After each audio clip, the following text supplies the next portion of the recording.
मौला हुसैन जब अपने काफिले को मदीने से मक्के तक फिर वहां से करबला तक ले गए तो अपनी हवेली में पीछे एक 7 साल की बीवी को छोड़ गए जिनका नाम फातिमा सुगरा सलामुल्लाह अलैहा है।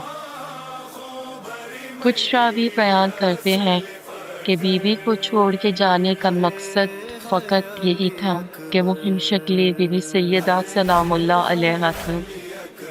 मौला हुसैन चूँकि जानते थे कि वहाँ पे क्या हालात होंगे तो इसीलिए वो बीवी को अपने साथ नहीं ले गए। दूसरा रावी बयान करता है कि बीवी को इसलिए छोड़ के गए कि बीवी बीमार थी। ये चीज़ अकल इसलिए तस्लीम नहीं करती कि बीमारी निजासत की वजह से होती है और अहले बैत को परवरदिगार ने हर निजासत से पाक रखा है। कुछ रावी ये भी कहते हैं कि बीवी को इसलिए छोड़ के गए मौला हुसैन कि बीवी मसनद रसूल संभाले।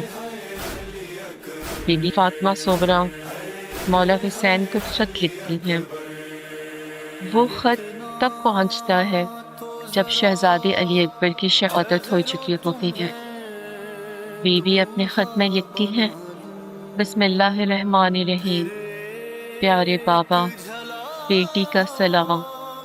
बाबा, आपकी बेटी इस आस में जी रही है कि कब भैया अकबर लेने आएंगे। हाँ बाबा, सुगरा अभी तक जिंदा है। मैं कोई बीमारी में मुब्तला ना थी जो सफ़र ना कर सकती। कई बार महमिल में बिठाया गया, फिर आपके हुक्म से उतारा गया। मुझे तो अपनी बीमारी का भी सही इल्म ना था।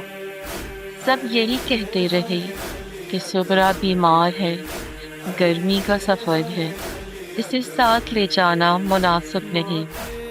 बाबा, मैंने तो ये भी कहा था कि जहाँ मेरी बीमारी शदीद हो जाए वहीं छोड़ देना, लेकिन ना चचा अब्बास सुनते थे ना भाई अली अकबर।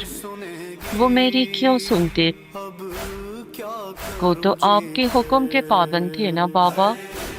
एक बात समझ में नहीं आती बाबा, आपने क्यों फरमाया कि सुगरा की सूरत अम्मा से बहुत मिलती है? अगर मेरी शक्ल दादी से मिलती है तो इसमें मेरा क्या कसूर है? और यही वजह क्यों बनी कि मुझे ना ले जाया जाए? क्या अली अकबर की सूरत नाना रसूलुल्लाह से नहीं मिलती? चचा अब्बास भी दादा अली से मिलते हैं। फुप्पो ज़ैनब की नानी अम्मा की हम शक्ल है। खैर बाबा, आपने नहीं ले जाना था, नहीं ले गए। बाबा, आपको याद है आपने वादा किया था कि जब भैया अकबर की शादी होगी तो हमें ज़रूर बुलाएंगे। क्या अभी तक शादी नहीं हुई बाबा? मेरा भैया जब सेहरा बांधेगा तो कितना प्यारा लगेगा ना।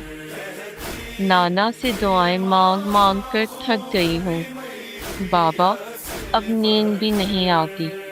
जब आंखें बंद करती हूँ तो हर तरफ खून ही खून नजर आता है, लाशें दिखाई देती हैं। बाबा, सब खैरियत तो है ना? बाबा, जब छोटे बच्चे देखती हूँ तो अली असगर बहुत याद आते हैं। इनके लिए मैंने कपड़े भी भेजे थे, इन्हें ज़रूर पहनाना। इनके कान में कहना सुगरा इन्हें बहुत याद करती है। फुप्पो कैसी है? और मोहम्मद कैसे हैं? और मेरे चचा अब्बास कैसे हैं? बाबा, आप सब खैरियत से होंगे ना? मुझे तो किसी ने भी साथ न लिया, किसी ने मेरी बात न सुनी। कभी कभी लगता है जैसे सब वापस आ गए हैं। दरवाजे पर जाती हूँ तो वहाँ कोई नहीं होता। बाबा, क्या मेरी किस्मत में यही लिखा है? बाबा, आपकी बेटी हूँ, ज़्यादा बोल भी नहीं सकती। जनाबे कासिम की मेहंदी कब रखी जाए? क्या वो मुझे याद करते हैं? خیر بابا، آپ کو اللہ اپنی امان میں رکھے۔ کوئی بات میرے بابا کے مرتبے اور شان کے خلاف لکھی گئی ہو تو اکبر کے صدقے میں معاف کر دینا۔ آپ کا انتظار کروں گی۔ فقط آپ کی بیٹی فاطمہ۔ یہ ہے نوری علی، جہاں الفاظ نہیں روح بولتی ہیں۔ روح کو روشن اور تر و تازہ کرنے کے لیے ابھی سبسکرائب کریں اور کامنٹ میں یا علی لکھیں۔ صدا ہے علی اکبر، علی اکبر۔